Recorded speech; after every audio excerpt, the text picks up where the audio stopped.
Hello दोस्तों, मैं आपकी राधिका और बहुत ही प्यारा सा एक बाल गीत लेके आई हूँ। सभी को मेरा वंदन अभिनंदन बारंबार प्रणाम।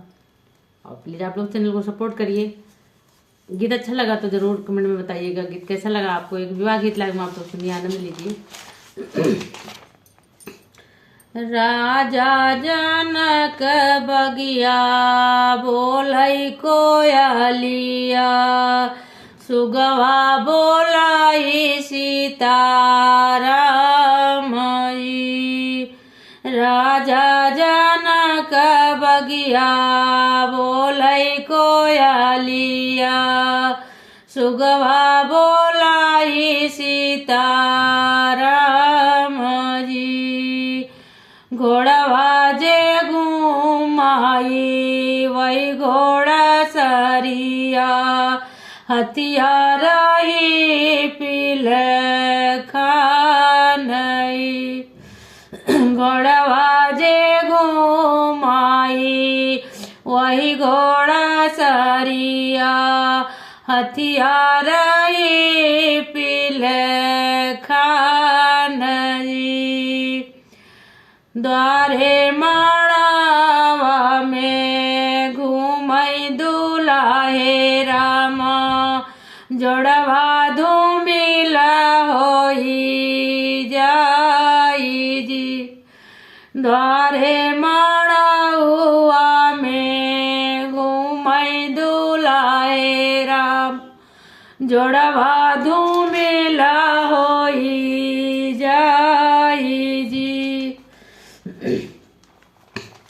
मड़वा में बैठी है सासू कावन रामा, सुनो बेटा यार हमार जी। मड़वा में बैठी है सासू कावन रामा, सुनो बेटा यार हमार जी।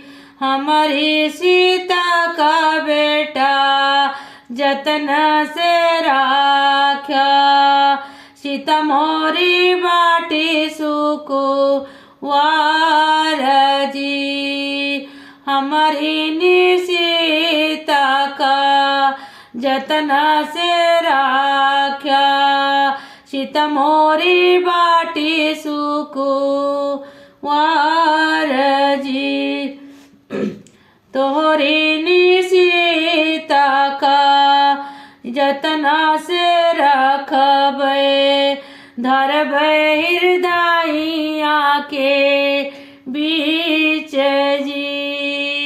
तोहरी सीता का जतना से रखबे हृदयिया के बीच जी। मियावा मिसरी तोरी दिया का खियाइबे, गंगा से करिहैया से नान जी। तोरी निधिया का मेवा मिसरी खियाइबे, गंगा जल से करैया से नान जी। सुरहिनी गैया के दूधवा पियाइबे, दहिया खियाइबे साड़ी यार जी। सुरहिनी गैया के दूधवा पियाइबे, दहिया खियाइबे साड़ी यार जी।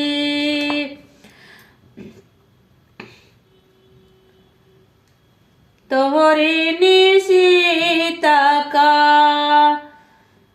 हुना रखबे, चुनरी धूमिला नहीं होई जी। तोहरी सीता का फूल से जरा खबे, चुनरी धूमिला नहीं होई जी।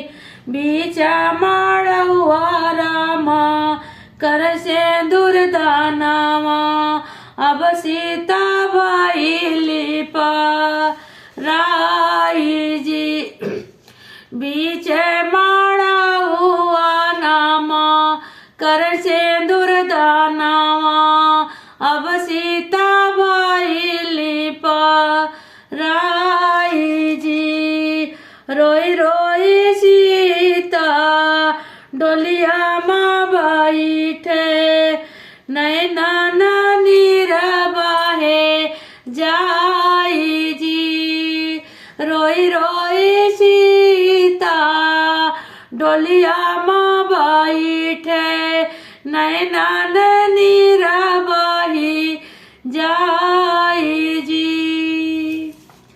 ये विवाह गीत था, इसकी अलग लहर थी। कैसा लगेगा जरूर बताइएगा।